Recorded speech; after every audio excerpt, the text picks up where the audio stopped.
Hi friends, இன்றைக்கி நம்ம 10ஆம் வகுப்பு பாடநூலில் இடம்பெற்றுள்ள இயல் 1 உள்ள எழுத்திலக்கணம், சொல்லிலக்கணம் ஆகியவை பற்றி அறியப் போகிறோம்.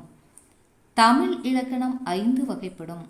எழுத்திலக்கணம், சொல்லிலக்கணம், பொருளிலக்கணம், யாப்பிலக்கணம், அணியிலக்கணம் ஆகியவை. இந்த பகுதியில் நாம் எழுத்திலக்கணம் பற்றி முழுமையாக அறியப் போகிறோம். அடுத்த வகுப்பில் சொல்லிலக்கணத்தை பற்றி நம்ம பார்க்கலாங்க. எழுத்திலக்கணத்தை பார்க்கறதுக்கு முன்னால் தமிழ் எழுத்துக்களை பற்றி நாம் கொஞ்சம் முழுமையாக தெரிஞ்சுக்கணுங்க. தமிழ் எழுத்துக்கள் மொத்தம் 247. இதில் என்னென்ன எழுத்துக்கள் இடம்பெற்றிருக்குது அப்படிங்கிறத பார்க்கலாங்க. உயிர் எழுத்துக்கள் 12, மெய் எழுத்துக்கள் 18, உயிர்மெய் எழுத்துக்கள் 216ங்க, ஆயுத எழுத்து 1, மொத்தம் 247 எழுத்துக்கள் இருக்குதுங்க. இந்த எழுத்துக்களை நாம் முதல் எழுத்துக்கள், சார்பெழுத்துக்கள் அப்படின்னு ரெண்டாக பிரிச்சிருக்கிறேங்க. முதல் எழுத்துக்கள்னால் என்ன, இதனை ஏன் நாம் முதல் எழுத்துக்கள்னு சொல்கிறோம் அப்படிங்கிறத தெரிஞ்சுக்கணுங்க. முதல் எழுத்துக்கள் அப்படிங்கிறது உயிர்மெய் எழுத்துக்கள் 216 தோன்றுவதற்கு அடிப்படையாக இருப்பதனால அதை நம்ம முதல் எழுத்துக்கள் அப்படின்னு சொல்கிறோங்க. இந்த முதல் எழுத்துக்கள் பார்த்திங்கன்னா உயிர் எழுத்துக்கள் 12, மெய் எழுத்துக்கள் 18, மொத்தம் 30 எழுத்துக்கள் சேர்ந்தது முதல் எழுத்துக்கள் அப்படின்னு சொல்கிறாங்க. இந்த முதல் எழுத்துக்கள் எவ்வாறு பிற எழுத்துக்களை, உயிர்மெய் எழுத்துக்களை உருவாக்குகின்றன அப்படிங்கிறத உங்களுக்கு புரிகிற மாதிரி ஒரு அட்டவணையில் கொடுத்துருக்குறேங்க. எடுத்துக்காட்டுக்காக ஒரு 5 எழுத்து மட்டும் கொடுத்துருக்குறோம் பாருங்கள். பிற எழுத்துக்கள் எல்லாமே இதே அடிப்படையில் உருவாகக்கூடியவை தான். இப்போ நாம் அதை பார்க்கலாங்க. இப்போ உயிர் எழுத்துக்கள் பார்த்திங்கன்னா அ, ஆ, இ, ஈ, உ அப்படிங்கிற 5 எழுத்துக்கள் மட்டும்தான் கொடுத்துருக்குறேங்க. இந்த பக்கம் மெய் எழுத்துக்கள் இருக்குதுங்க. இந்த மெய்யும் உயிரும் இணைந்து எவ்வாறு உயிர்மெய் எழுத்துக்களை உருவாக்குகின்றன அப்படிங்கிறது இதில் பார்க்கலாங்க. இக்கு கூட்டல் அ, க, இக்கு கூட்டல் ஆ, கா, இக்கு கூட்டல் இ, கி, இக்கு கூட்டல் ஈ, கி, இக்கு கூட்டல் உ, கு. இதே அடிப்படையில் பிற எழுத்துக்கள் எல்லாமே தோன்றும் அப்படிங்கிறத இங்கே நம்ம புரிஞ்சுக்கலாங்க. அடுத்தது பார்த்திங்கன்னா இந்த உயிர்மெய் எழுத்துக்களை நம்ம குறில் நெடில்னு ரெண்டாக பிரிச்சிருக்கிறேங்க.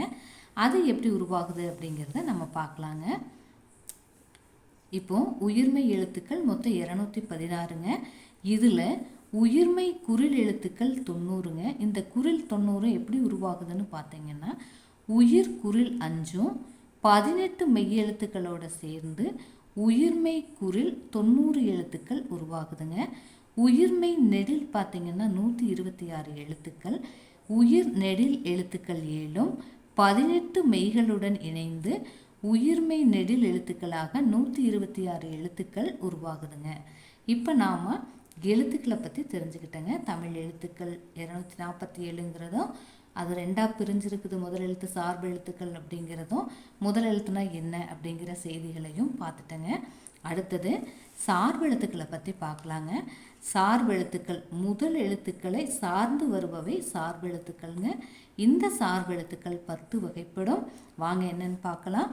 உயிர்மெய், ஆயுதம், உயிரளபடை, ஒற்றளபடை, குற்றியலுகரம், குற்றியலிகரம், ஐகார குறுக்கம், ஔகார குறுக்கம், மகர குறுக்கம், ஆயுத குறுக்கம் ஆகியவை. நாம் இந்த பகுதியில் பார்க்க போகிறதுங்க உயிரளபடை, ஒற்றளபடை அப்படிங்கிற 2 அளபடைகளை மட்டும்தான் பார்க்க போகிறோங்க.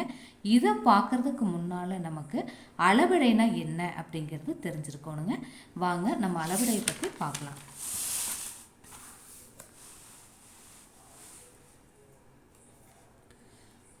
அளபடை அப்படின்னா என்ன பொருள்னு பார்த்தீங்கன்னா நீண்டு ஒழித்தல் அப்படின்னு பொருளுங்க. அளபடை என்பதன் பொருள் டேஸ் அப்படின்னு கேட்டாங்கன்னா நீண்டு ஒழித்தல் அப்படின்னு எழுதுங்க.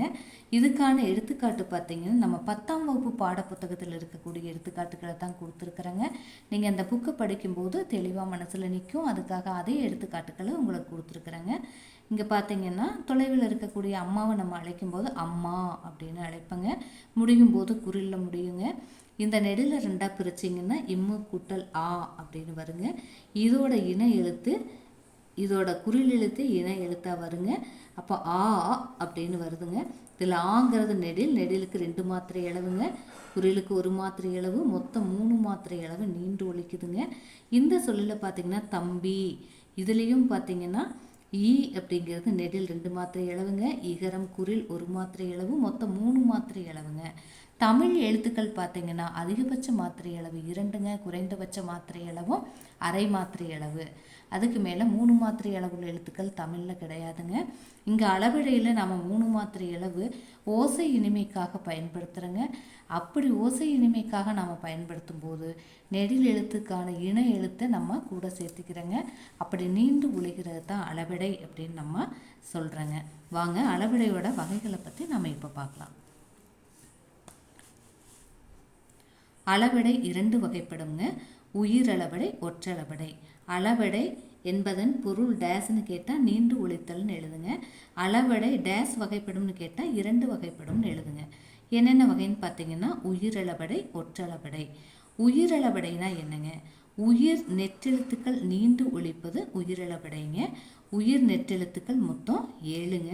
நெடில் எழுத்துக்கள் என்னென்னு பார்த்தீங்கன்னா ஆ, இ, உ, ஏ, ஐ, ஓ, ஔ. அடுத்து இதோட இணை எழுத்துக்கள் பார்த்தீங்கன்னா அதோட குறில் எழுத்துக்களை இணை எழுத்துக்களாக நம்ம எடுத்துருக்குறோங்க. ஆ, அ, இ, உ, உ, ஏ, ஏ, ஐ, இ, ஓ, ஓ, ஔ, உ. அப்போது இதோட இந்த நெடில் எழுத்துக்களோட குறில் எழுத்துக்களை தான் நம்ம இணை எழுத்துக்களாக எடுத்துருக்குறோங்க. அடுத்தது இந்த உயிரளவிடை பார்த்தீங்கன்னா 3 வகையாக நம்ம பிரிச்சிருக்கிறோம். 3 உயிரளவிடை டேஸ் வகைப்படும் அப்படின்னு கேட்டாங்கன்னா 3 வகைப்படும் அப்படின்னு எழுதுங்க. என்னென்னு பார்த்தீங்கன்னா செய்யுளிசை அளவிடை, இன்னிசை அளவிடை, சொல்லிசை அளவிடை. செய்யுளிசை அளவிடையோட இன்னொரு பேர் பார்த்தீங்கன்னா இசை நிறை அளவிடை. செய்யுளிசை அளவிடை இசை நிறை அளவிடைங்கிற இன்னொரு பெயரையும் பெற்றுள்ளது. அடுத்து இன்னொரு வகை அளவிடையான ஒற்றளவிடையை பார்க்க போகிறோங்க. அளவிடை 2 வகைப்படும்னு பார்த்தோம். உயிரளவிடை, ஒற்றளவிடை. அதில் உயிரளவிடைனா என்ன, அதோட வகைகள் 3ங்கிறதையும் பார்த்துட்டேங்க. அடுத்தது ஒற்றளவிடைனா என்ன அப்படிங்கிறத பார்க்கலாங்க. ஒற்றுக்கள் அளவெடுத்து வருவது ஒற்றளவிடை. ஒற்றுக்கள்னால் வேற ஒன்றும் இல்லைங்க, மெய்யெழுத்துக்களை தான் சொல்கிறாங்க. மெய்யெழுத்துக்கள் மொத்தம் 18 இருக்குதுங்க. 18 மெய்களும் அளவெடுக்குமா அப்படின்னா கண்டிப்பாக இல்லைங்க. ஒரு 10 மெய்யெழுத்துக்கள் மட்டும்தான் அளவெடுத்து வருங்க. அதோட ஆயுத எழுத்தும் அளவெடுத்து வருங்க. மொத்தம் 11 மெய்கள். சரி, அந்த 10 மெய்கள் என்னென்னு பார்க்கலாங்க. இங்கு, இஞ்சு, இன்னு, இந்து, இம்மு, இன்னு, இவ்வு, இ, இல், இல் ஆகிய 10 மெய்களும் ஆயுத எழுத்து ஒன்றும் மொத்தம் 11 மெய்கள் அல்லது 11 ஒற்றுக்கள் அளவெடுத்து வருவது ஒற்றளவிடை எனப்படும். இனி அடுத்து நாம் 10ஆம் வகுப்பு பாடப்புத்தகத்தில் இருக்கக்கூடிய விளக்கங்களை பார்க்கலாங்க. இதுவரைக்கும் நம்ம எழுத்துன்னா என்ன, சார்பெழுத்து, முதலெழுத்து அதெல்லாம் பார்த்துட்டோங்க.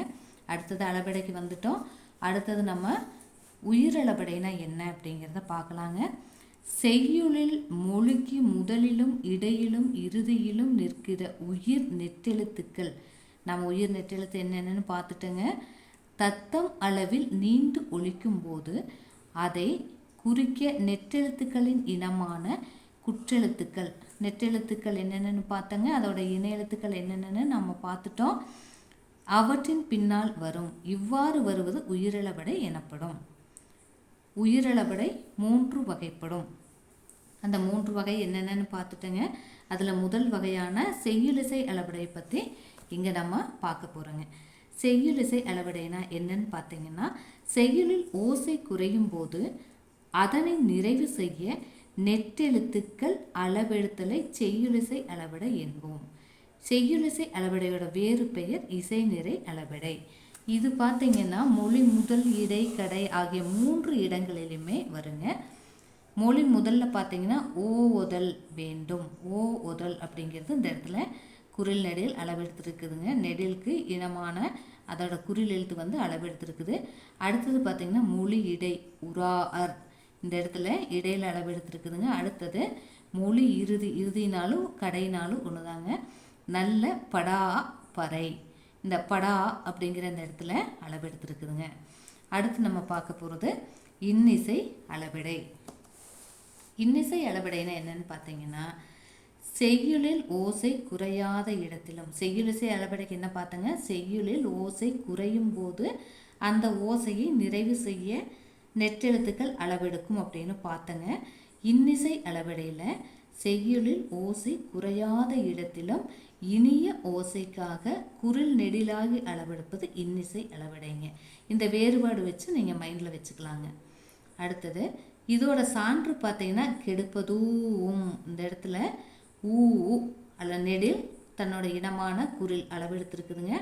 அடுத்து இந்த இடத்துல பார்த்தீங்கன்னா எடுப்பதூவும், தூ இத்து கூட்டல் ஊ தூங்க, ஊ நெடில் குரில் அளவெடுத்துருக்குதுங்க. அடுத்தது நம்ம பார்க்க போகிறது சொல்லிசை அளபெடை. சொல்லிசை அளபெடை பார்த்தீங்கன்னா இந்த ரெண்டுலேருந்து கொஞ்சம் வித்தியாசமாக இருக்குங்க. செய்யுளில் ஒரு பெயர் சொல் எச்ச சொல்லாக திரிந்து அளவெடுப்பது சொல்லிசை அளபெடை ஆகும். இதில் இந்த சொல்லிசை அளபெடையை எளிமையாக எப்படி இனம் கண்டறிவதுன்னு பார்த்தீங்கன்னா இகரத்தில் முடிஞ்சிருக்குங்க.